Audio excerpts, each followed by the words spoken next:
I'm Michael Sean Harris, and you're listening to Mike's Moment of, a weekly podcast in which I, along with my guests, share our various interests in moments of inspiration, truth, life, technology, culture, and more. I hope you're entertained and informed, and that you feel inspired to join me again and again in my moments of.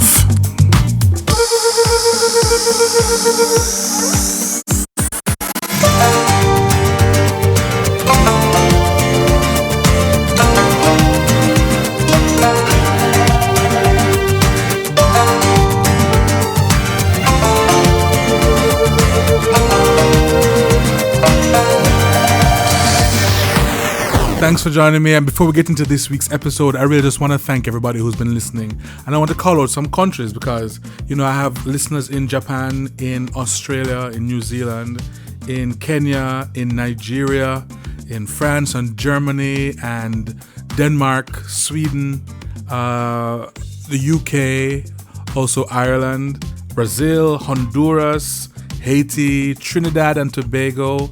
The biggest audience is in Jamaica, and then the second largest audience is in the United States, and then we also have listeners in Canada.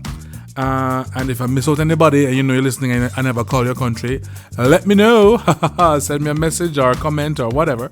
But I really want to thank you all for listening. I know that there's a couple episodes recently that we just had that have been really popular, like the episode with Faye Ellington talking about Jamaican myths and superstitions, as well as the episode with myself and Tammy and Michael talking about Mirren, and also that Mirren episode. So thank you for sharing and downloading, and please continue to do so, and just take it as far as you can. All right, here we go into the episode.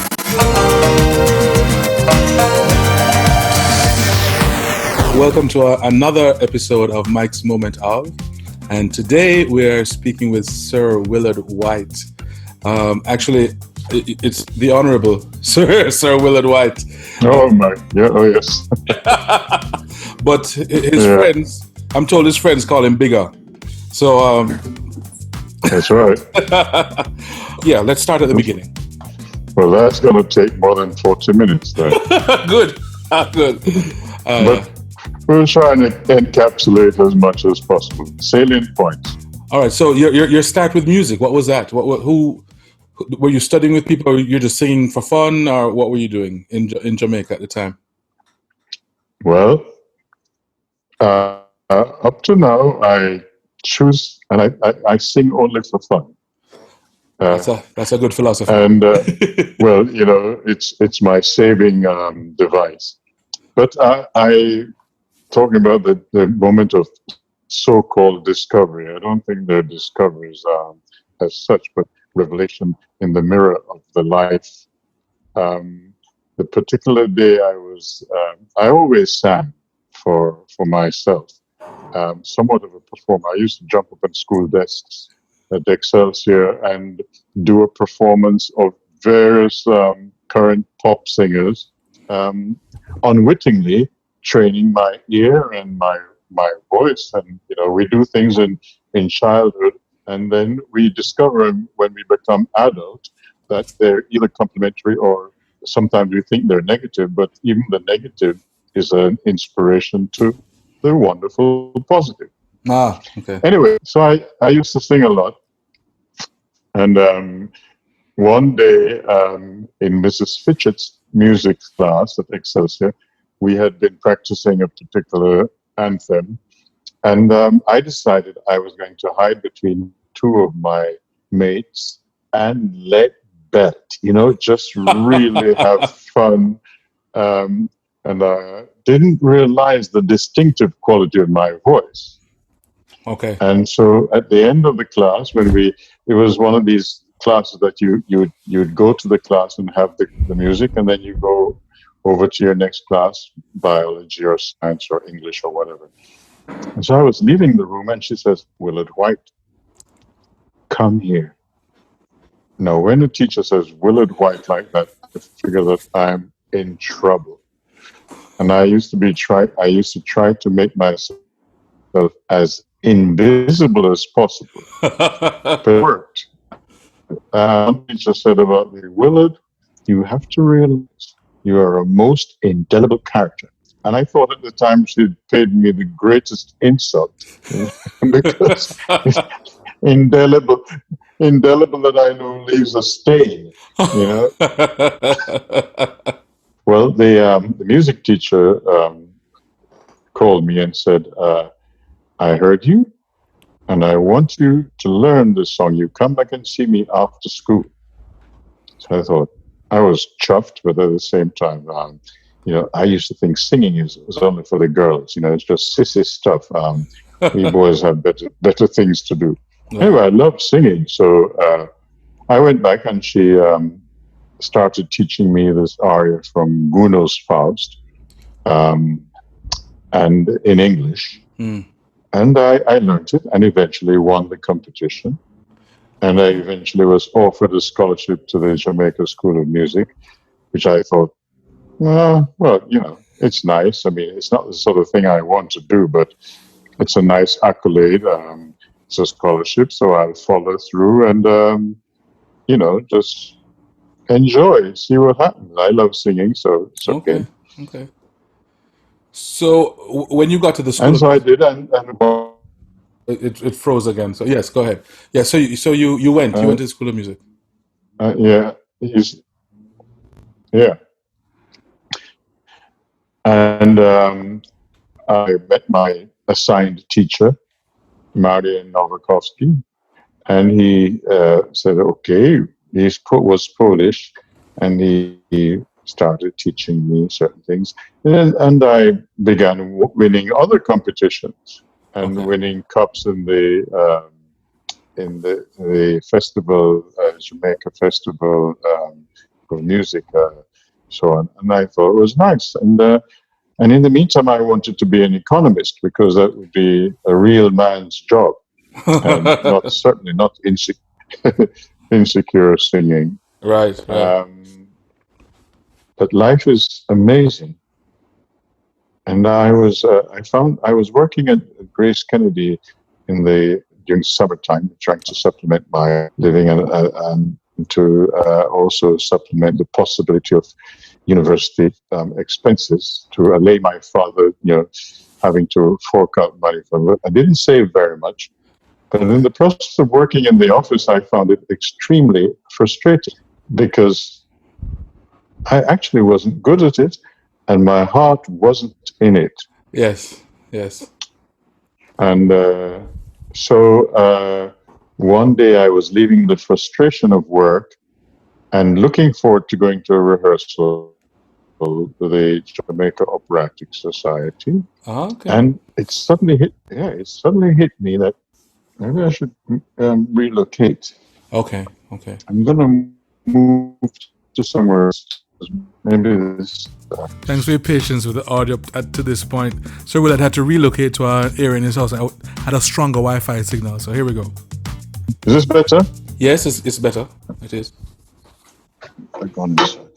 Since I love singing, I should maybe give it a chance for a couple of years. So I thought, okay, I'll try it for 2 years. Okay. If it failed, then I could always go back to the dreary economic route. And within, and various people had been encouraging me in Jamaica for my singing. I remember Ross Murray was one of them, and my good friend Lorna Myers, and everyone, Jeffrey Fairweather, right. June Anderson, various people, my friends were saying, yeah, Bigger, you can do it. Yeah. So I was enjoying this exploration. And so I then wrote an application to a place called the Julliard. Yes. That I had no idea what the Julliard was. But my father, who was worked as a stevedore, he was in charge of the unloading of goods from ships that would come from various parts. And he had spoken to one of the shipmates, and he said, "My son wants to study music. You know of any place?" And the guy told him. The guy was from New York. He lived in Queens. Okay. And he said, "Oh yes, there's a place I hear called the Julliard." He didn't give me a proper address, but I wrote a letter. I wrote a letter to the Julliard School of Music, New York City. Okay. Pull me down. It got there, Yeah. and so I was eventually invited Okay. to audition with a prepared program of 5 varying styles of music, and went to New York expecting I don't know what, because it was a time of the civil rights and all that. I'm a black man entering this rarefied area of classical music. Yes. And I didn't know what to expect. So I went there. I was prepared to die, because I wasn't prepared to bow to anyone because of color. Right. Exactly. Yes. Especially coming from where you're coming from, that is not the Jamaican way. It's not the Jamaican way, but the Jamaican way is very interesting. There was a subtle undermining or indoctrination or brainwashing that went on in Jamaica that we actually took for the way it is. Explain what you mean. I remember, for example, I used to some days have to take my father his dinner to the ports, and there was a hotel which no longer stands, beautiful hotel called the Myrtle Bank. I've heard of it. Yes. And I would have to walk by the portals of this wonderful place. And as I would walk by, I knew in my heart of hearts that I could not enter. Really? Yeah. I mean, that was because I didn't have the sort of money that would give me the leverage to go in. And if I stepped on the driveway or the entranceway, the guy who was standing there, who would have been my color, would say, "Where are you going?" Okay. So it was a financial constraint in one way, but also, I mean, what am I doing in there? Right. So it's and I know that today some guys in Jamaica would never dream of entering the Pegasus, maybe. I mean, I don't know. But there's a sort of social structuring, right, which you feel you don't belong. Yeah. And so you'd exclude. And there are many other aspects of my upbringing, and it's biology that actually helped me. I mean, you'd pass by Barclays Bank, the one at King Street and is it Barry Street? Somewhere down there, just down from Parade. And there's a big Barclays Bank there. I don't know what it's called now. Right. Walking by that bank and looking inside, there was not one black face.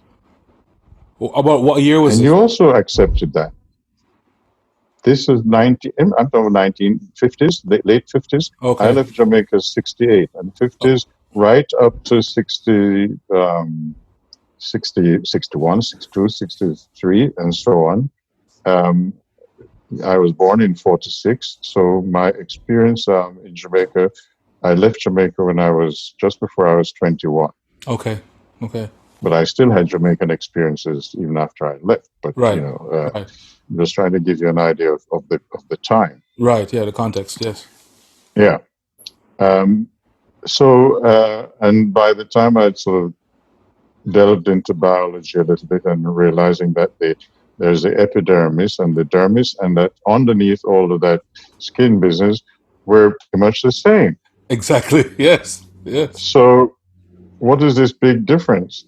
And so I assigned myself to the valiant path of being a man with certain qualities. And I also have this black skin. Right. Yes. But my desires were no different from the Syrians or the Chinese or the half Chinese or the Indians that were in my class. Uh-huh. So I was forging my path, not knowing, declaring who I am in a very unconscious way. Yeah. So kind of taking charge of your own identity. Your because people like to tell you who you are, and that you're wrong. Yeah, and that they don't necessarily know who you are. You are the only one who can say who you are. Yeah. Yeah. Yeah, and because it's interesting that because of in this period of my life, as you're saying, people telling you who you are and what you should be and what you can't be, and you'll never be anything like this or whatever.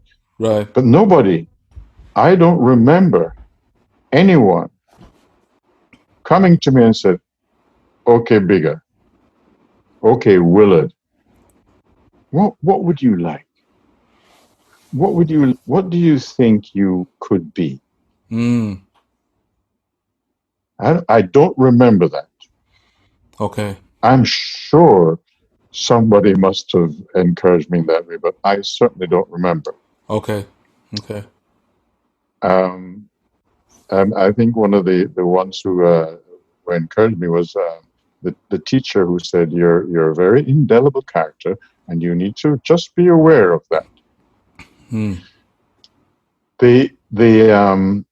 The other incident or the other part of my upbringing, that teacher who singled me out and said, "Come and learn this," and also because I was a prefect in school, and also I was shot put and discus champion, I began to find a little way as to the influence I could have on my life. Okay. So the whole developmental process was going on there, and Mr. Wesley Powell ran a school that, from that school, Excelsior, from my class, which was the overage scholarship class, 3F it was. Lots of fantastic young people came out of that class and are in wonderful positions of successful endeavor: engineering, plastic surgeon, doctors, accountants, all sorts of people from that class, and we were a group that could have been marginalized. Right. And Mr. Powell opened a window and said, "Okay, here's a chance. The door is open. Can you swim the path?" Mm-hmm. So we started moving. Wow. And so this lady singled me out for the singing. I was singing in school and all of that. And so there comes the Julliard journey. Yes. So I wrote the letter. I wrote the letter to the Julliard, and there was a young lady who was working in the registrar's office who used to be playing the piano for some of my music classes in Jamaica. Really? Okay. Yeah, because my application. Now, years after this, I reminded her of the story which she had told me, and she said, "I don't remember that, Willard." Anyway, what she had told me is that, I saw your application and I showed it to the registrar, and I said, she didn't pull any strings. She just said, "Oh, I know him." And the registrar just said, "Okay, process it." Okay. But the application was just a little bit late for foreign students. So it wasn't that she was pulling strings or whatever. He just said, process it. Yeah. And so I received the invitation with the stipulation that if I failed my audition, I would have to go back to Jamaica. Okay. No problem. No problem. Because in my mind, I had decided that, okay, I'm going to try. I love singing. I'm this color. I hear that we're not so accepted, but I've got this voice. It must be for a reason. So I'll just go and see. Yeah. And so I went and I sang, and they treated me really, well, with a sort of welcoming, encouragement Right. when I sang the first thing, and I thought this was natural. I mean, what the heck? And then they said, "Oh, would you like?" Because I sang it was a very long, dramatic aria from Verdi's Don Carlo. That was, I mean, like it was so crazy to try to sing that at age 20. When it is the contemplation of an old king who finds out that his younger wife, doesn't love him. Okay. I mean, what the heck do I know about that at 20? Yeah, that kind of the weight of that expression. Yes. Yeah, exactly. So I sang it. It seems that they loved it because they said, would you like to have some water before you sing the next week? So I said, yes. And I said, you can go. So I left the room and I went outside to get some water. And the person who was looking after the list of people coming in, she said, are you finished already? I said, no. She said, where are you going? I said, they allowed me to get some water. She said, what? I've been doing this for years and this has never happened. Who are you? I thought, I'm Willard White. I mean, what? Yeah. So then I still remember her name. Laurie Finestone was her name. She was a flute player, I think, at the Julliard. Mm-hmm. And so I'm there chatting with Laurie Finestone, nice Jewish lady, and chatting with her, almost forgetting about the rest of the audition. Yeah. And the door opened and somebody said, Mr. White, are you ready? I said, oh, yes. So I went in and I sang about 3 phrases of the next song. Mind you, we were supposed to do a whole program of like 5 or 7 pieces. Right. I sang about 3 phrases of the next song, and they looked at me and beamed and said, "Thank you. That's fine. That's all. Thank you very much." So I said, "Oh, wow, gosh!" So I took my music and I left the room. And this is Laura again said, "Are you finished?" I said, "Yes, what's the problem?" She said, "But who are you? This is crazy. I've never seen it finished so quickly." So anyway, that was it. Now, I had no idea what would happen. And a few days later, I was called in by the registrar to enroll. Okay. Because I was accepted. Very nice. Yes. In the process of this interview for the enrollment, they wanted money. Uh-huh. I didn't have any money. I was promised by some connection from the Minister of Finance, liaise with some, because I'd won things and given some indication of a possibility. I was allowed a stipend of $330 every 3 months. Wow. Okay. The tuition for the Julliard was something like $7,000 per term. Mm-hmm. I can't remember exactly because I never paid it once. I can't remember exactly what the amount was. So when the registrar was looking at my report and about to tell me how much I owed, he said, "Oh, congratulations. You've won the second largest scholarship this year." I still didn't think very much. I thought, well, because I won the scholarship to the Jamaica School of Music. Right. So, I mean, yeah, okay, yeah. But at what point did you realize that the Julliard School was the Julliard School? About 1 week into my the first week of school, when I was really having a tough time with ear training and music history and Italian, And I'm thinking, oh my gosh, this is so difficult. An Italian diction and German. And I was leaving the building one day feeling very downhearted. I think I was the only black guy in that. Oh, there was one girl also, but I think she was an instrumentalist. Okay.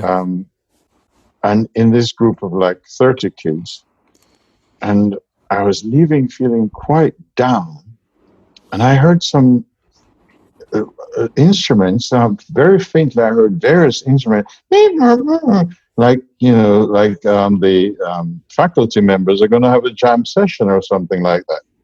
So I thought, oh, this is interesting, and I opened the door of the auditorium, and it hit me. There were about 60 or more first-year students having instruments like violin and cellos and flutes and warming up for a rehearsal, first-year orchestra, and it blew my mind. Okay. Because the way they were warming up, it was such a high level of the use of their instruments that I felt I'm in the wrong place. It's a horrible mistake. That imposter syndrome came in. Yeah. I mean, yeah. I'm somehow or other I'm in the wrong place, and I walked out of the buildings thinking I've got to go back home. Mm-hmm. Mm-hmm. And by the time I got to the end of the next block, I thought, so what are you going to tell them when you go back home? What are you going to tell yourself in 10 years' time when you look in the mirror and you say it was too hard? Because that's the only thing I could say. Yes.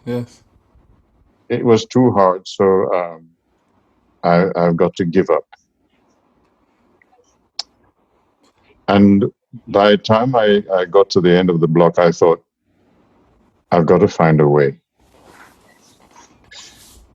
I know what I will do. I will focus on the thing that got me in there. Mm-hmm. I will become more comfortable with that, develop a bit, and then I can expand my confidence and take in more stuff. Right. So, blimey O'Reilly, I did that.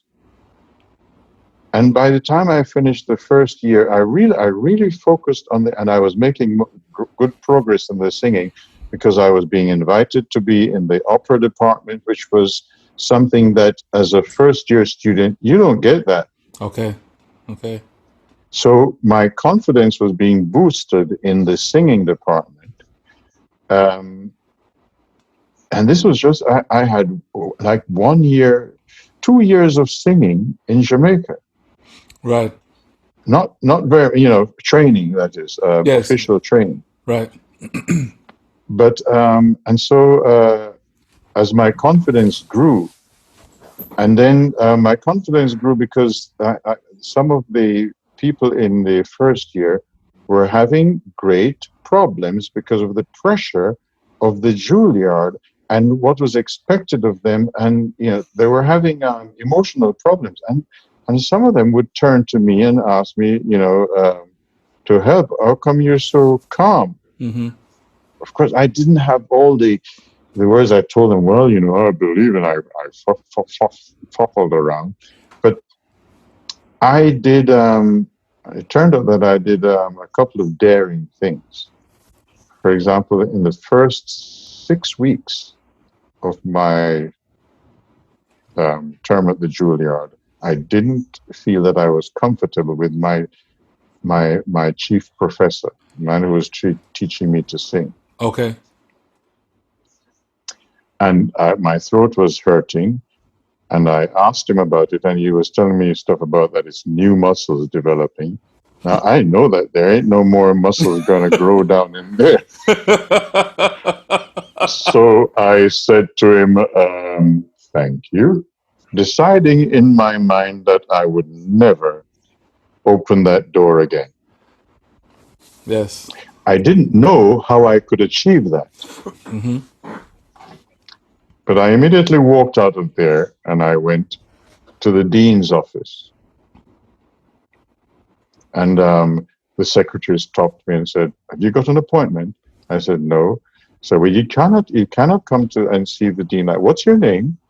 And I told her my name, and she was trying to look in the book to see when I could have the next appointment, like the following week. Mm. And in this discussion, the dean's his door was open, and he heard me, and he said, "Joan, I've got a few minutes. Who is that? Let him come in." I came in, went in. I said, "Dr. Waldrop, thank you." He said, "Well, yes. What is the problem?" Willard White, is it? Yes. "What's the problem?" I said, I would like to change teachers." The man looked at me and he said, "That's impossible. It is unprecedented in the history of the Julliard School that a first-year student should request a change from their professor. It's unprecedented. It cannot be." I did not know what to do. Apart from that, my desire was clear that I did not want to go back to that man. Yes. So I'm standing there looking at this man. He's looking at me and thinking that maybe he'll say, "Well, I'm finished. That's it." And he started pulling out some drawers, and he took out a report and said, let me see something. And he looked and he went, "Oh, Willard White?" I said, "Yes." He said, "Oh, actually, all the teachers want you to study with them."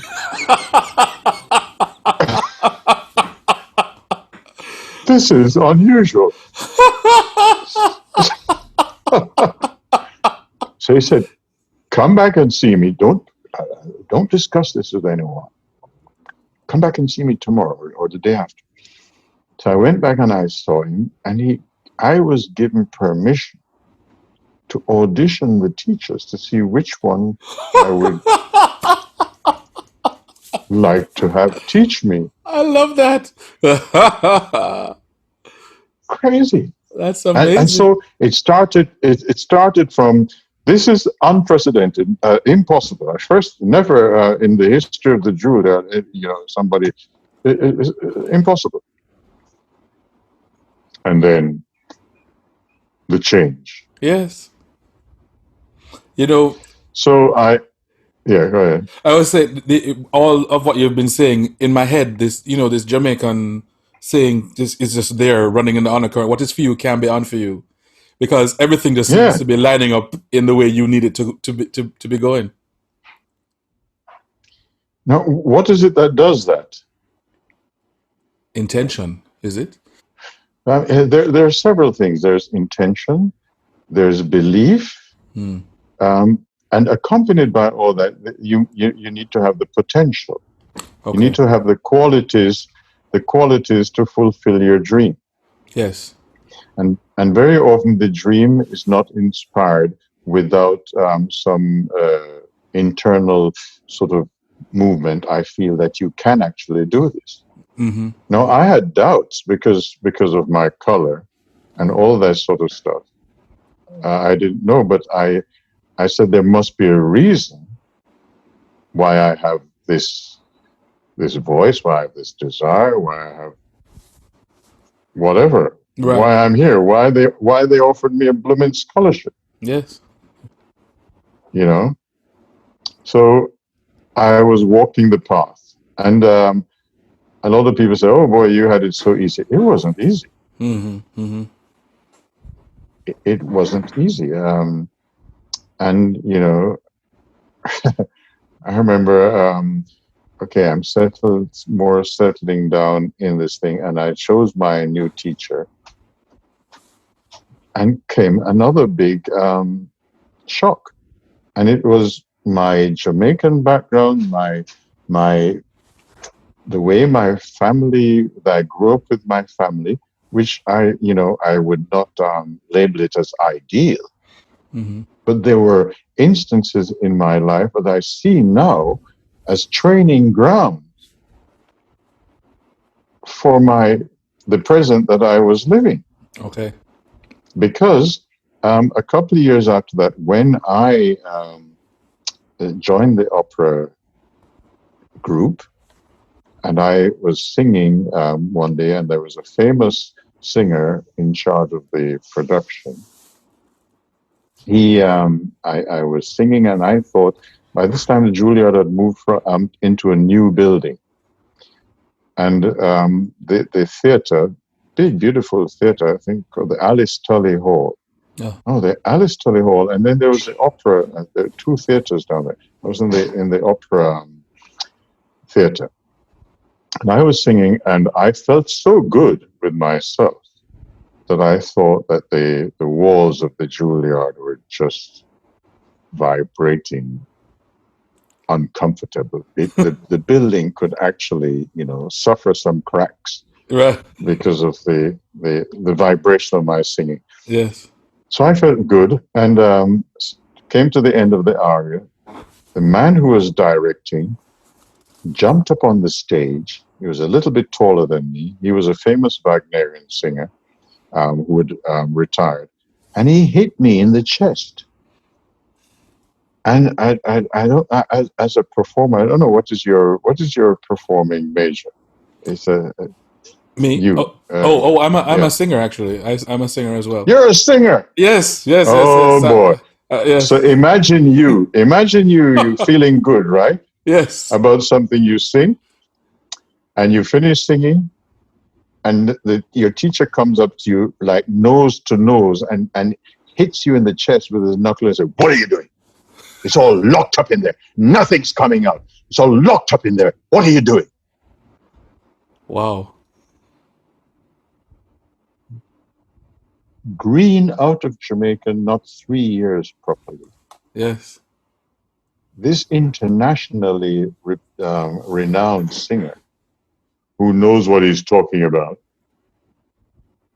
said that to me. My spirit became like water draining from my body, and I was standing in this puddle with his nose right. He had on one of these sort of half glasses. Yes. And he was looking down at me. And then I felt like my spirit, I don't know how many seconds must have gone by. My spirit came back into me, right up to my head, and nose to nose, I said to him, "Sir, I don't think you would speak to me like that if you couldn't help." Simple sentence, right? Yeah. Yeah. My gosh, you would think that I knifed him with a hot knife right in his solar plexus. He started shaking. And his teeth was gritting on, and he looked at me and he said, "Come to my office."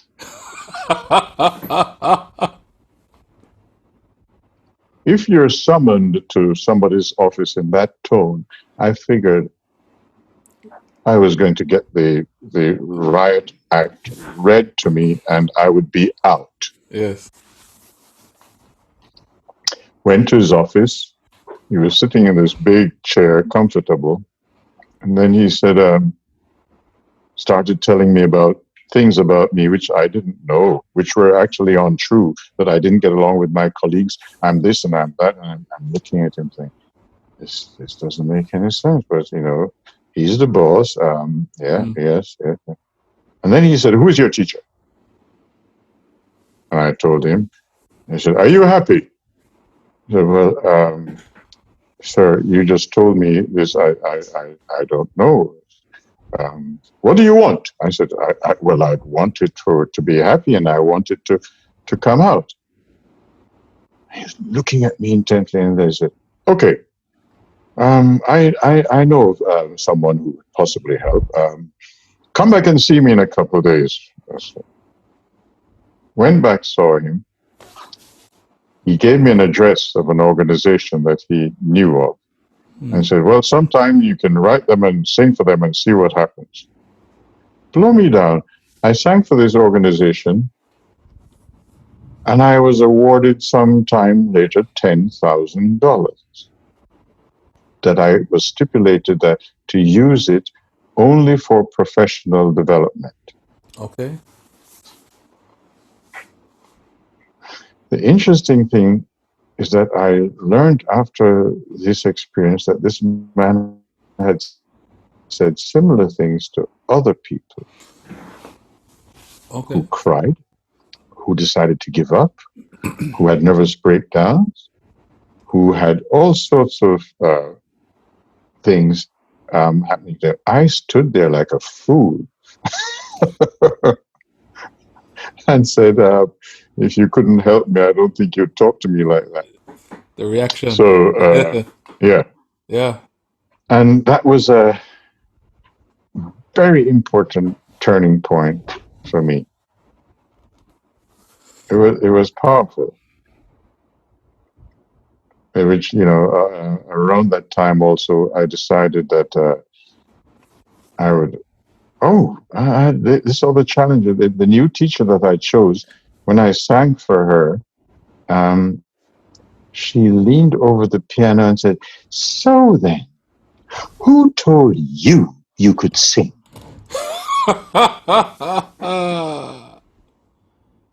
Wow. So I leaned back to her and I said, I'm from Jamaica. I have many friends who've encouraged me to singing. I love singing, and I'm here to learn to sing better. She was silent, and then she went, oh, okay, let's start then. See, I later learned also that her technique was to say things like that to undermine the singer. They would cry, and then she would say, okay, let's build it back up. Let's build this. Let's build it together. Yes. Taking credit. And nobody treats me like that. Yes. And I don't have to fight and use any ugly words. It's believing in the only thing we actually have. Mm-hmm. The only thing that we possess is our dreams, or our desires, our fears, or those are all ours. Yes. How do we use it? Yeah. Why are we in the place that we are at any moment? What are you going to do? Mm-hmm. But repeatedly, you seem to have displayed this really true strength of character when you're faced with these different situations. Like, how you met it. That should be in a rule book. This is how you meet something, in this way, and overcome it and learn from it. In a way, yes. But I mean, like when I did my first audition in the UK, yeah, was my first. Was an audition for the couple opera companies. No, it was for specifically for Scottish opera. Yeah. Okay. And I got there early, and there were about 4 other singers who got there, and the 2 judges, or whatever they are, came in, and they came a bit late. And they literally swanned past us, saying, not apologizing for being late. They said, we'll be with you in a moment. And I thought, what the hell is this? I mean, what is this? Mm-hmm. So somebody sang ahead of me, and then I went in to sing. Now, I would never advise anyone to do this, but I got up to sing, and I was singing the first thing. I think it was "Hot Man Licht auf Gold" by Navin. And as soon as I started singing, they knocked heads together and started talking, occasionally glancing in my direction because there was noise coming from over there. So they were just looking and say, "Yeah, it's still going on." And I thought this was rude. So then when I stopped singing, they looked up at me and said, "Oh, fine. Have you got anything else?" And I said, "I'm sorry. I can't sing under these conditions, and I'm leaving." And I took my music and I walked out. And they looked at me. I could see them from my peripheral vision looking at me as if I was completely bonkers. But I don't like that kind of rudeness. Yes. I'm not going to tell them how to behave. Why do I have to put up with it? True. I mean, it's like crazy. I mean, what is that? Is that arrogance? I don't know. The point is that I got the job.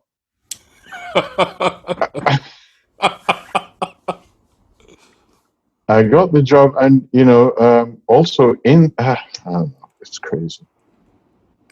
There is an ingredient in us, which I'm not going to tout that I have it in abundance or whatever, but it's available to all of us, and some people talk about it, or some people live it as best. It's called integrity. Yes. Yes. And it's the courage to believe in what you believe, and don't push it against anyone else. Mm-hmm. Don't use it as a weapon against anyone, but it's solely to define and to declare with the greatest amount of self-respect who you are. Right. And as a compass kind of for your own life. Exactly. Yes. What did you say earlier on that nobody can live your?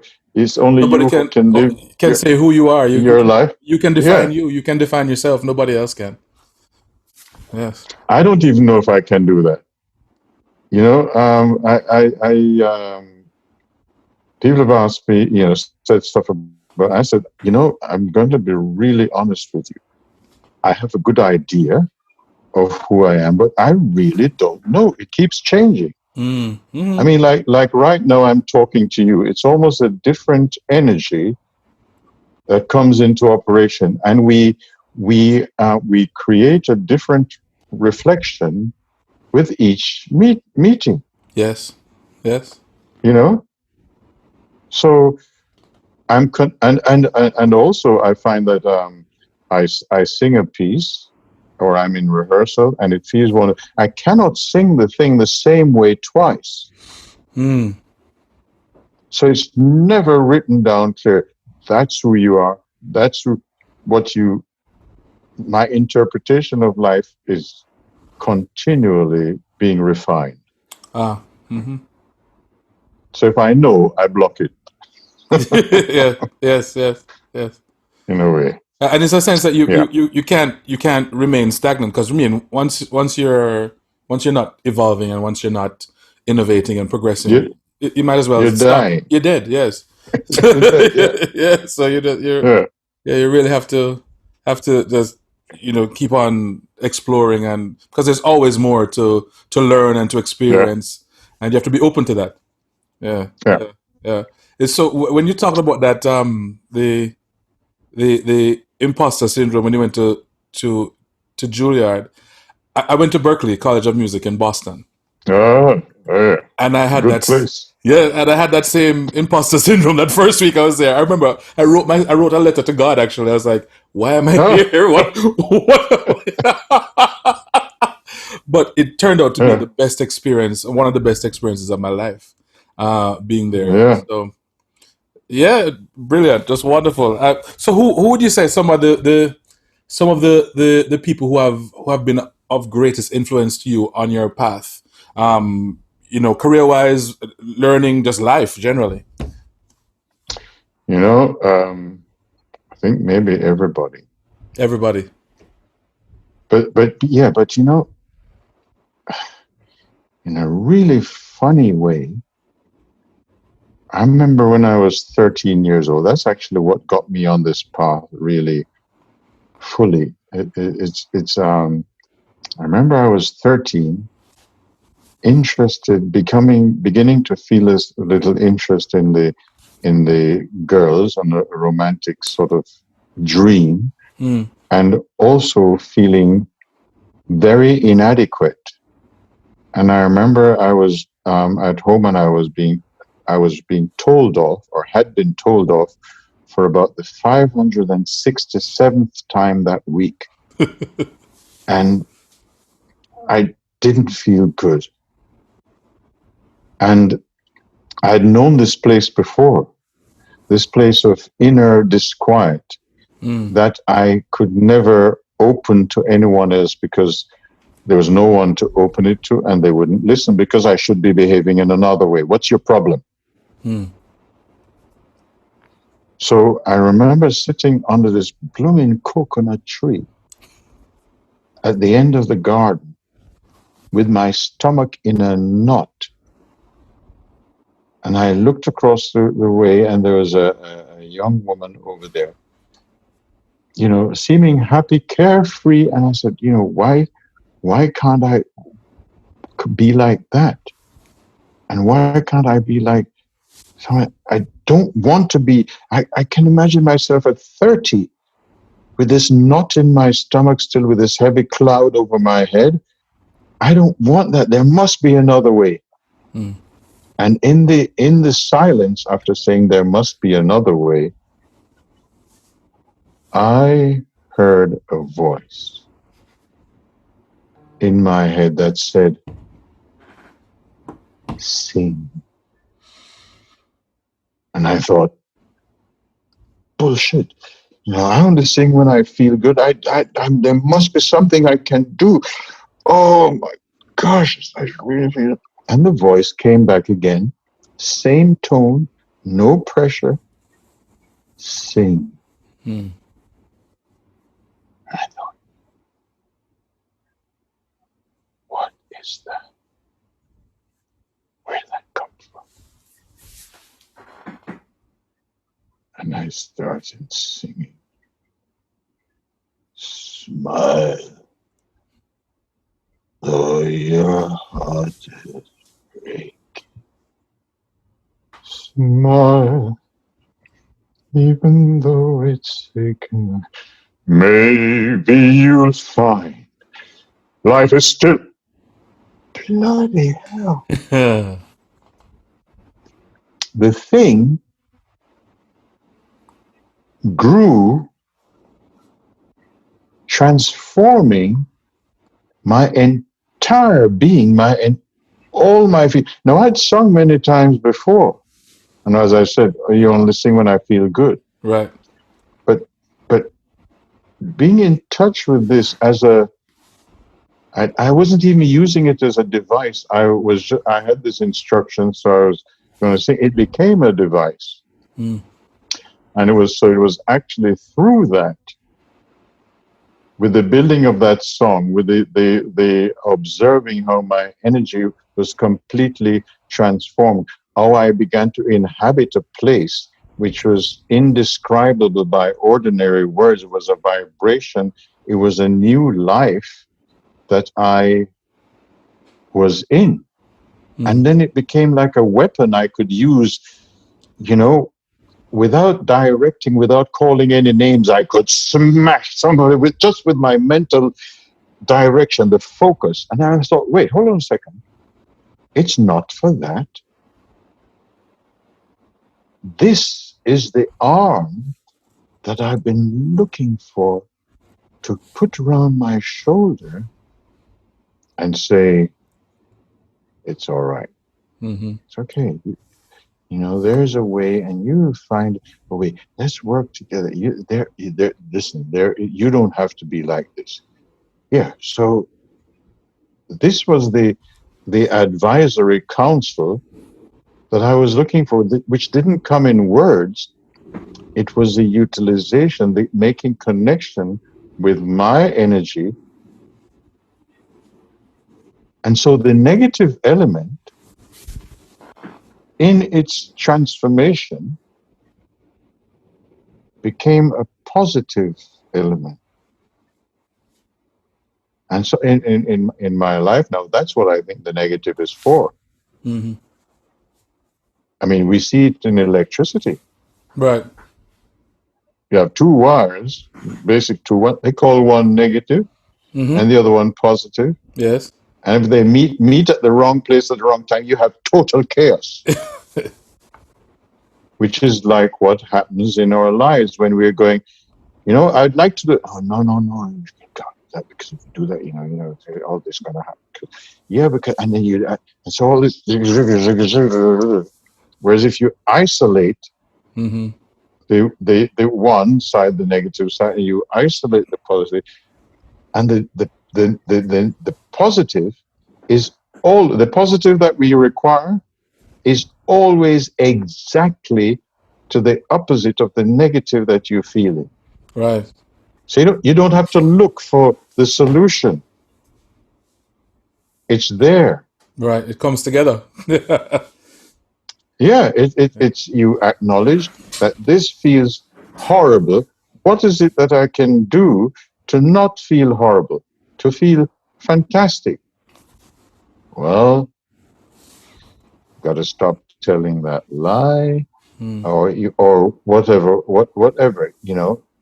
Just to imagine the complete opposite, and in the process of imagining the opposite, you're actually begin to be on the road to utilizing the potency of the negative. Wow, that's a really interesting way of looking at that. Is there another way of looking at it? Well, with your perspective though, it sheds some light on it, because some people will just concentrate on the negative and not even think. I know that. So I know that it's a gift, and so far that I see in my life that the negative thing is actually my interpretation of the circumstances. It's only mine. Right. When I speak with my two sons who had similar an experience of one set of circumstances, and they both have a totally different experience. And there's a scenario of 5 people who see an accident, and you interview each one, what is it that they saw? It's 5 different stories you're getting. Right. Yeah. And this is not a confusion. It is actually a manifestation of the wonderful difference that we have in the perception of being. Right, perception.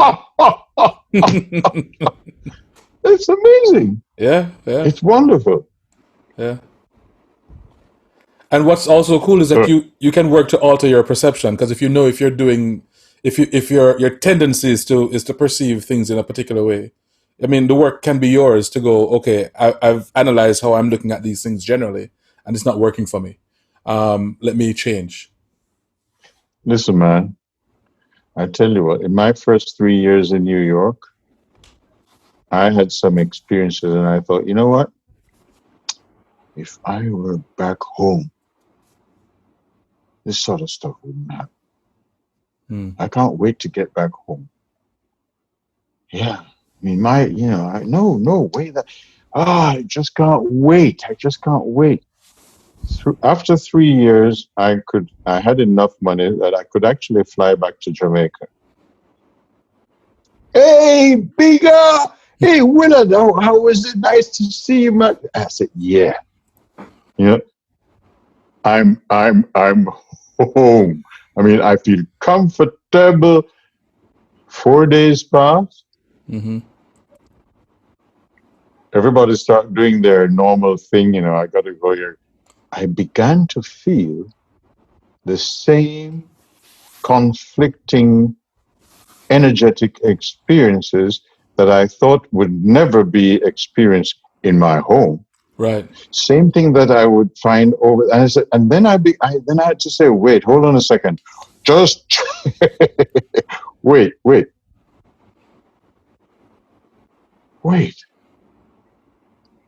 It's not them. Mm-hmm. It's me. Yeah. It's me.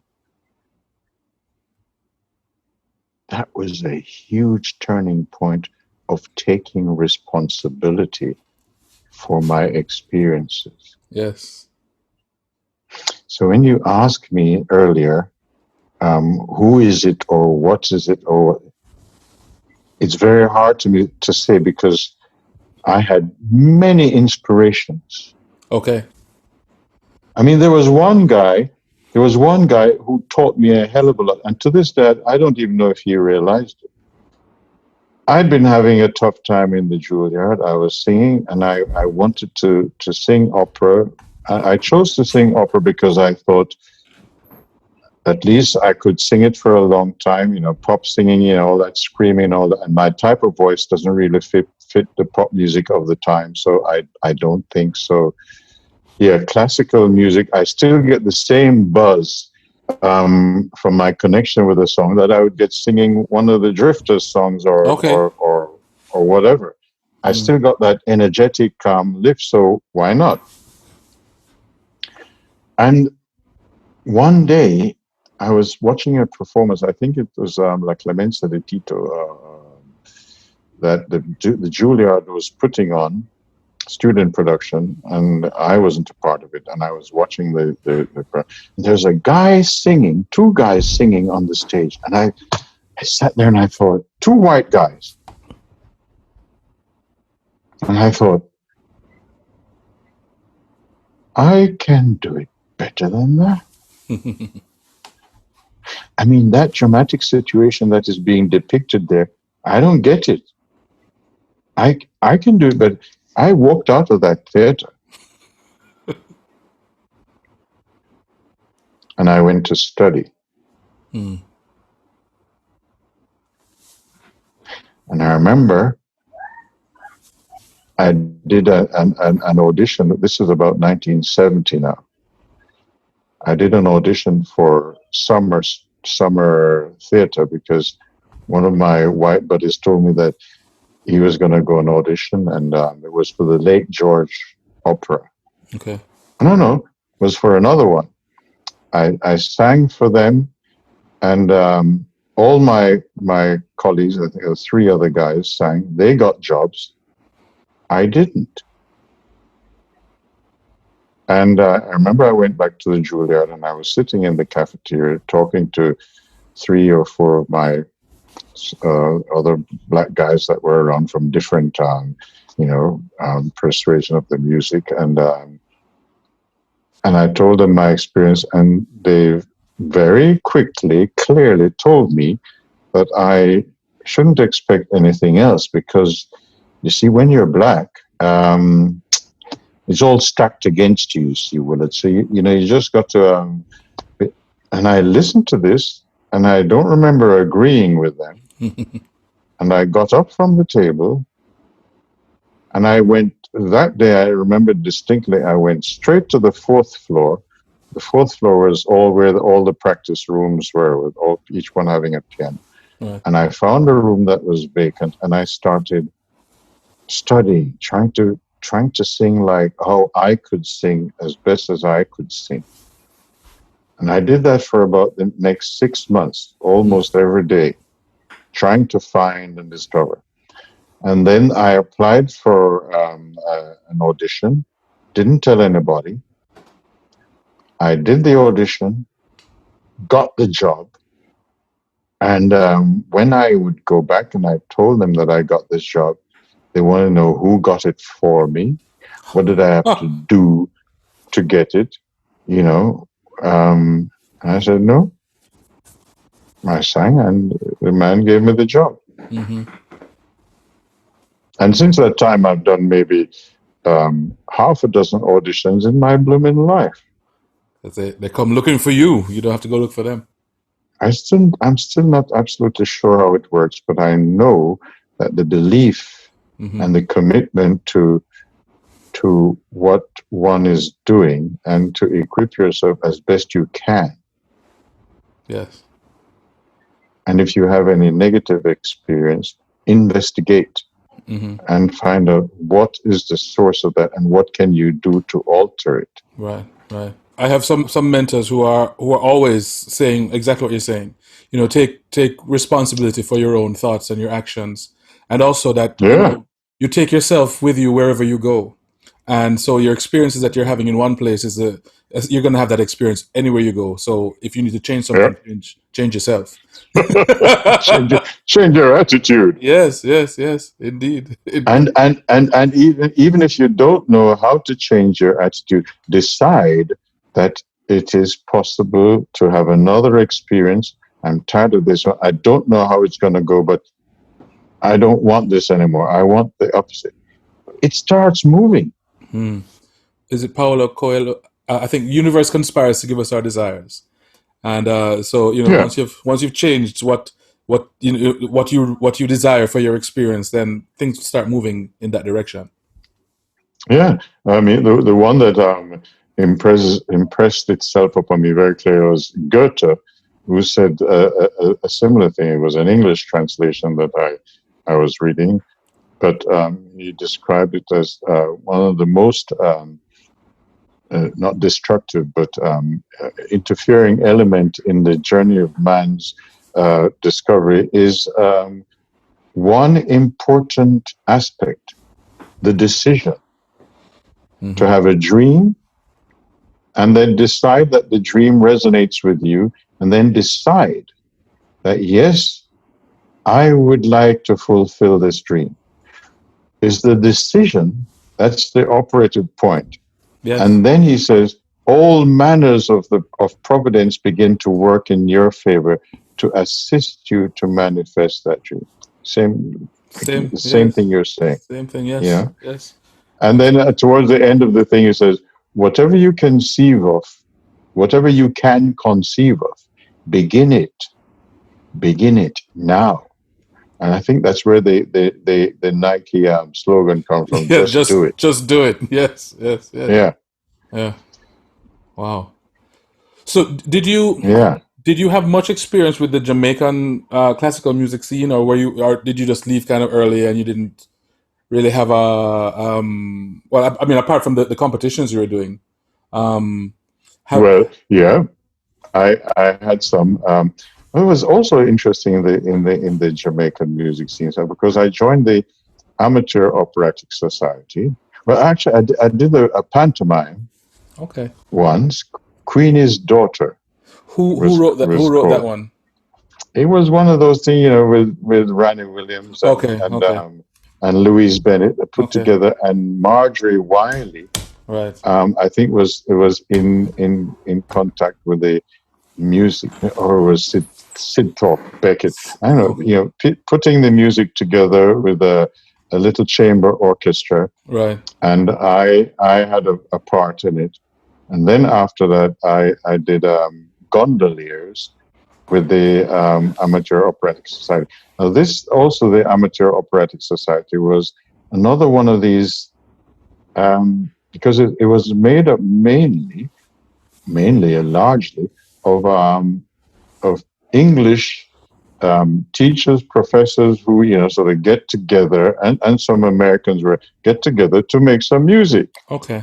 And a couple Jamaicans got in there. People singing in the chorus, and I remember I got invited to participate in this thing, and it was once more one of those things to believe in what you're doing, and you get invitations. Okay. If you grumbling, sitting in a corner and thinking, I want to do that, nobody's inviting me. Somehow you have to ignite the desire that you have, start walking toward it, and you will be noticed. Yes. Not with any arrogance, but as a genuine search for development of your craft, your energy, your life, your fulfillment, I think. Yes. Are there any roles that you have done that you either didn't enjoy the experience, or after having accepted and gotten involved in the process, you decided I probably shouldn't have done this? No. Well, that's wonderful. No, because I'm thinking I remember. I remember years ago I was doing König Heinrich in. Oh dear, which one is it in? Heinrich in. Which part? Oh dear, Heinrich.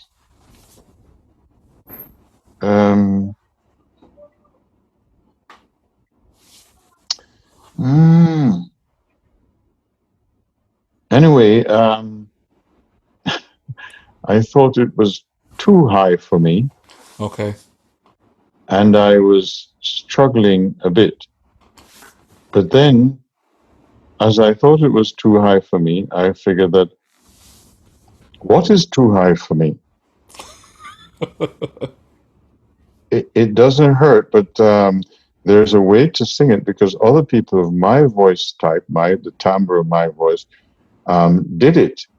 And so I had to learn, as I thought it came to me as an opportunity to learn to not just touch, because one of the problems with the piece was that it stayed, at the time I found it stayed on a certain pitch for too long and it can be tiring. Okay. And so I had to find a way to sing that and not be tiring. So that in its challenge was an important teacher. It could have killed me, I guess, but because it's right on the edge there sometimes that if you push it too much, you're going to break it. Yeah. If you twist, you fall. Yeah, exactly. So I didn't back out of that one. I learned it, and I learned something from it, but not to say that every other role has been easy. I don't think I've come across any really easy roles. But even one of the most difficult things I've done, like the Gros Macabre, Ligeti's Gros Macabre, which I found fiendishly difficult, I had to find a way to fulfill my interpretation of it, to fulfill the part, to find a way to enjoy it. Because if I'm not enjoying it, I'm hurting myself. Okay. So if I'm there, I must either be enjoying it or I can leave. I think of this as a converging of energies. We walk in a certain path, and if we had turned left, we wouldn't meet the stuff that we would meet on the right hand side down that road. So why did we turn? Why have we taken a certain path? Like, for example, I never wanted to live in London, as I wanted to live in New York, and but the universe had a different thing in mind for me. I don't completely understand. I know the logistics and all that, why I'm living in Europe. In Europe, which I regard as a sort of cocoon,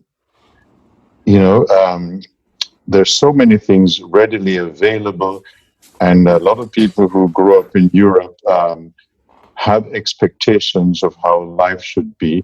And sometimes I sit there and I say, you guys should actually just go and spend 6 months in Jamaica or 6 months in somewhere where, I remember in Jamaica when I was a young boy and we had a telephone, I could pick up the telephone and go and have a shower and call, waiting for a dial tone, right?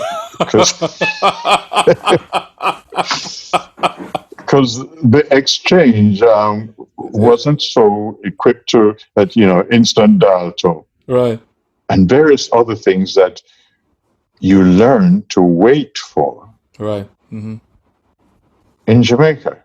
And I remember I was working in Amsterdam many years ago, and there was a young singers, young artist group, and I was a guest artist, not one of the studio singers, but I would sit and I would chat with them sometimes. And there'd be times somebody had to go to a coaching. I don't want to go. It's too much. And they would have a salary.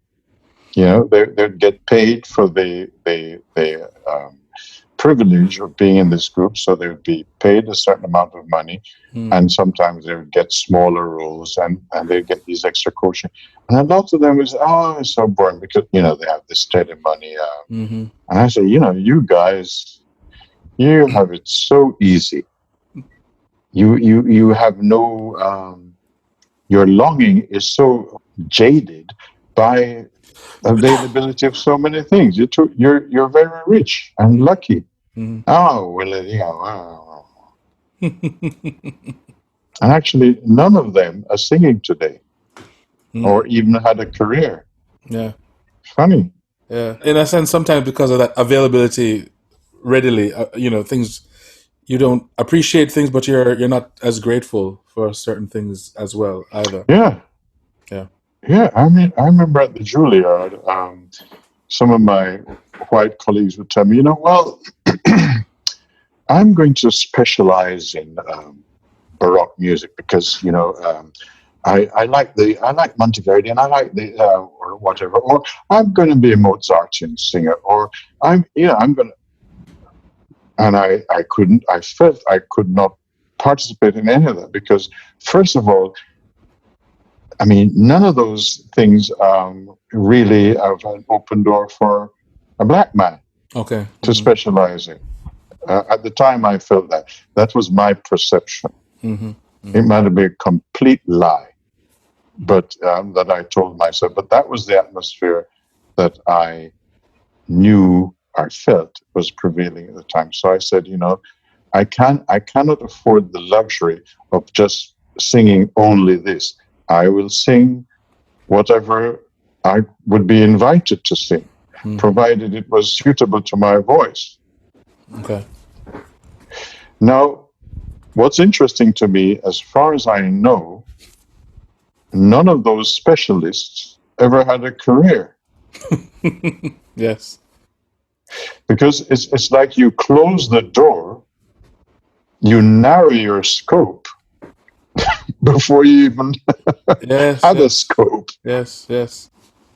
It's funny that you said that though, because I Peter Ashburn is a really good friend of mine, and I've interviewed him a few times. And when he went to Berkeley as well, I think in the 70s, and he was saying something similar about his not wanting to specialize in one thing or the other, and a lot of his friends were specializing, but in his not specializing, he was able to do so many things, and he's still able to do so many things. So there were always opportunities coming at him, and I feel the same way. I agree with that.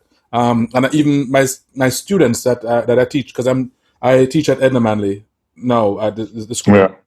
And the students that I have, because sometimes they come in and they're kind of one-track mind, and they know they want to do reggae or they want to do gospel, and they're in their heads. It's okay, I'm going to play for a reggae band, but the day that artist decides I've toured enough and I don't want to tour anymore for the rest of the year, you now with your family and your kids, what are you going to do? So you need to have these options available to you that you can take care of yourself.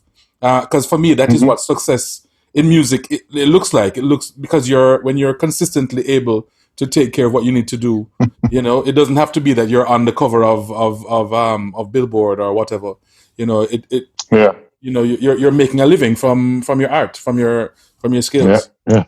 What is it that you haven't done yet that you really want to do, that you that you have your sights on something, and it could be anything. I mean, it doesn't even have to be music. It could be anything.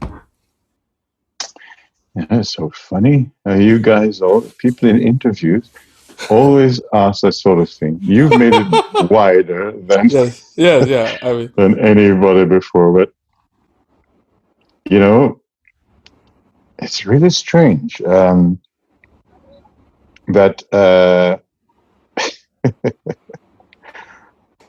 when I was answering those guys, or not answering the ones who decided to be specialists, and I would do whatever is available. It's the same feeling I have when people say to me, so how this corona virus thing, I mean, don't you feel depressed because you can't you can't sing, and I go, well, I'm not the happiest about it, but I feel that I've had a particular journey in my life. Had I looked at my life from a certain standpoint and decided how I would like my life to go, my life would have been extremely boring if it had followed those precepts of my dream. Right. So I have dedicated myself to one thing. It's really funny. I don't think it's funny. It's curious. Yes. When there was a question of or the doubt that I may even have a career, and even when I had my first job, I dedicated myself to one thing, that I would sing as beautifully as I could whenever I'm singing. Okay. That if I would have the strength and the clarity to just do that, then, as I did in that audition at the Julliard, doors would open. It's almost lazy. I don't know if it's lazy. I don't know.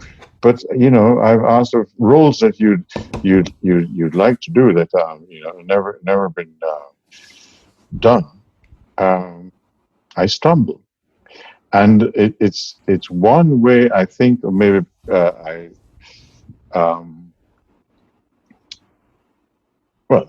thinking of protecting myself, but it's also allowing myself, I think, to the myriad of possibilities.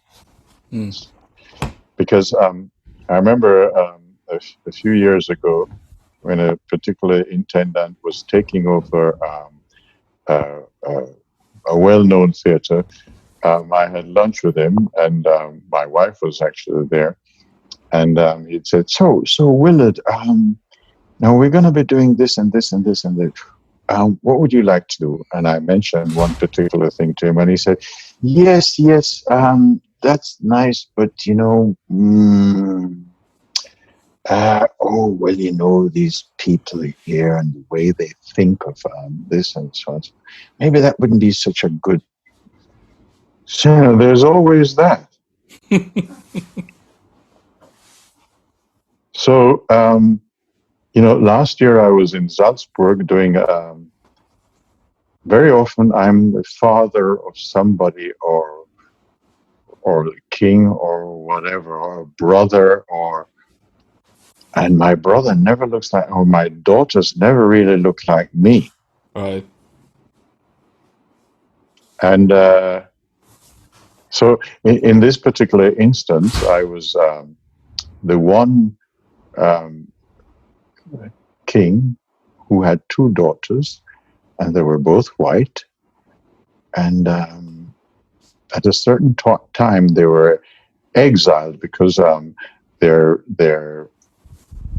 sort of belief pattern wasn't in connection with the prevailing new energy. So they were being exiled as unclean ones. And it was a Henze piece, and the chorus was supposed to sing at the time, "Go, unclean ones, go." This a few members of the chorus on this particular rehearsal decided to sing, "Go, Uncle Ben's, go." Oh. Right. And this is last year, right? I'm not talking about 1960, 67 or whatever. Now, I didn't actually hear it very clearly at the time on stage, but one of my colleagues, he's Austrian, said to me, "Did you hear what they were saying?" I said, "No." I said, "Oh." And then he told me, and he said, "Oh." I said, "I didn't hear them actually, but it's it's racist. I know it exists. I'm not going to let that bother me." So I'm leaving the theater to go home after rehearsal, and behind me I heard somebody singing, "Go, Uncle Ben's, go." And I turned around, and there was this guy, and he immediately started speaking German, as if it wasn't him. But there weren't any other men in the corridor at the time, and so I thought, oh no, I couldn't very well attack him or whatever, or challenge him. I felt, how weird. Mm-hmm. But anyway, the whole upshot is that I dealt with it as elegantly as I could in that meeting was convened, because there are several responses that I felt I could have made, whether going to the newspapers or putting it on the internet or blah, blah, blah. I thought all of that was feeble, Mm-hmm. sort of like another story. Mm-hmm. So I spoke to the director about it, encouraged by my wife, and he said, "What do you want to do?" I said, "Oh, I'd like to actually speak to them." And he said, "What? Mm-hmm. Speak to them? About what?" I said, "Well, about music making. About when you actually put on an opera production, you chorus and you have soloists and so on. You actually create a community. It's a little." Mm-hmm. Entity, and I said, just like the process of making music, and you have dissonances, and you have white notes, you have black notes, and half notes, semiquavers, demi-semiquavers, and you have rests and so on, and the accidentals and all that. It's all together. To create art, and any dissonance in the music is usually resolved in a community decision, and you come to a presentation, very often thought-provoking, beautiful, and inspiring. And I said, this is what this our artistic pursuit, our creative journey is about. But if there is one element, for example, in this community, that actually manifests a behavior that an aspect of it is inadequate or redundant, or they didn't want it or they didn't like it, it actually poisons the energy of the community. Mm-hmm. So I'm just saying this in order that whoever did it, and I said, I remember the face of the one who was behind me, and I could point him out, which the director of the festival said, "Well, if you point him out, we'll fire him." And I said, no, that's not what I actually want. I want an awareness to be brought of the effect of what something like that does, that it's counterproductive to a wholesomeness, and that's not actually what we want. If that's what we want, then we are in the wrong place. Right. So it was well received, and in actual fact, a few days later, there was a lot of opposition from some leaders of because it was a choir from Vienna. Okay. And they were the leaders were saying, it's impossible. No, not one of our artists would do such a thing.